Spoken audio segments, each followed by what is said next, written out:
అనకాపల్లి జిల్లా అచ్యుతాపురం సాహితీ pharma chemical కంపెనీలో జరిగిన ప్రమాదంలో చనిపోయిన వారి కుటుంబ సభ్యులను జనసేన నాయకులు పరామర్శించారు.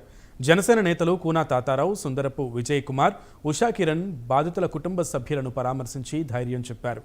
వైసీపీ ప్రభుత్వం వచ్చినప్పటి నుంచి విశాఖ ఫార్మాసైజ్లో 70 మంది వరకు ఉద్యోగులు చనిపోయారని జనసేన నేతలు అన్నారు. వరుసగా ప్రమాదాలు జరుగుతున్నా ప్రభుత్వం సరిగా స్పందించకపోవడం ఏంటని ప్రశ్నించారు.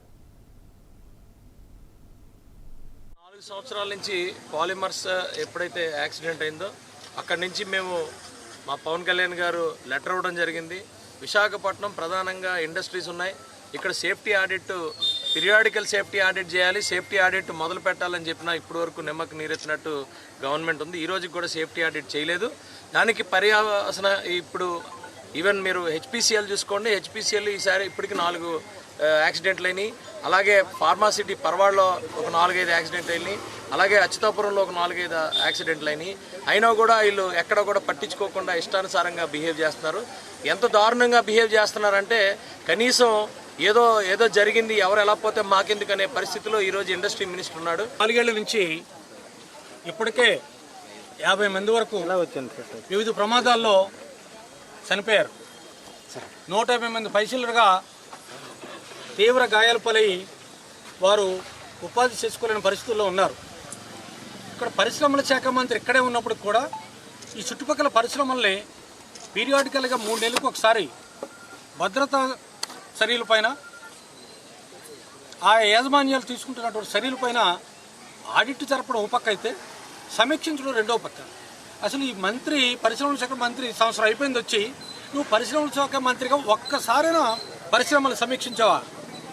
పరిశ్రమలు సమీక్షించు కదా, సరికదా వాళ్ళతో కుమ్మక్కైపోయి పరిశ్రమలతో పాటు మీరు కూడా కుమ్మక్కయి నెలల్లో మంత్లీస్ తీసుకుంటూ ఈ భద్రతా చర్యలు గాలికి వదిలేసేటట్టు మీరు పట్టించుకోకుండా వెళ్తున్నారంటే ఇది ఉద్యోగులతో ఒక ఆలోచన. విశాఖపట్నంలో అచ్యుతాపురంలో ఏర్పాటు చేసినటువంటి సజ్జల్లో ఎక్కడైతే శ్రీకాకుళం, విజయనగరం నుంచి పొట్ట చేతిని పట్టుకుని మరి దినదినగండ నూరేళ్ళ ఆయుష్ అన్నట్లుగా ప్రతిరోజు కూడా వాళ్ళ జీవితాలు ఏమవుతాయని తెలియని పరిస్థితిలో, అయోమయ స్థితిలో వాళ్ళు దైనందిన కార్యక్రమాలు చేసుకుని వచ్చిన సంపాదనతో పిల్లల్ని, ఇంటిని పోషించుకుంటున్నటువంటి శ్రామిక కార్మికులు అనేక మంది ఆ సజ్జల్లో పనిచేస్తుంటే జరుగుతున్నటువంటి అనేక క్రమాలు పరిశీలించినట్లయితే, దశాబ్దాలుగా కాలంగా జరుగుతున్నటువంటి అనేక యాక్సిడెంట్లు చూసినట్లయితే కేవలం అక్కడ యాజమాన్యం అక్కడ చేయాల్సినటువంటి, తీసుకోవాల్సినటువంటి జాగ్రత్తల్లో వైఫల్యం చూపించడం వల్ల ఈరోజు ఇంతమంది ప్రాణాలు పోతున్నా కూడా ఏమాత్రం పట్టించుకోకపోవడం అనేది ఓ పక్కన ప్రభుత్వం యొక్క ఉదాసీనత, అలాగే అక్కడ ఉన్నటువంటి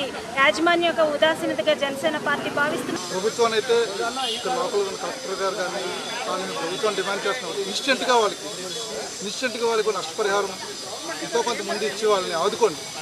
వాళ్ళకి ఏ పరిస్థితుల్లో ఉన్నారో కూడా మేము చూస్తుంటే చాలా జాలేస్తున్నాం చూస్తుంటే. అటు ముందుగా ఇన్స్టెంట్గా వాళ్ళని ఆదుకొని వాళ్ళకి, వాళ్ళ కుటుంబానికి ఒక ఉద్యోగం, కంపెనీ నుంచి ఒక ఉద్యోగం, వాళ్ళకి ప్రభుత్వం నుంచి ఉద్యోగం ఇవ్వాలని చెప్పి జనసేన పార్టీని చక్కగా డిమాండ్ చేస్తున్నాం. అలాగే ఎల్జీ పాలిమర్స్ ఇష్యూ అయిన దగ్గర నుంచి ప్రతి 3-4 నెలలకి ఒక ఫార్మా కంపెనీలో కానీ ఏదో కంపెనీలో ఈ ఫైర్ యాక్సిడెంట్లో ఏదో ఒక యాక్సిడెంట్ జరుగుతుంది. అయినప్పటికీ మనం ఐటీ శాఖ మంత్రి అమర్నాథ్ గారు, ఈ పరిశ్రమల శాఖ మంత్రి అమర్నాథ్ గారికి అస్సలు నిమ్మక నీరెత్తినట్టుండి సేఫ్టీ ఆడిట్ చేయమంటే అసలు సేఫ్టీ ఆడిట్ లేదు కదా. కనీసం మరి వాళ్ళతో ఏ ఆలోచి పడుతున్నారో తెలియట్లేదు ప్రభుత్వం.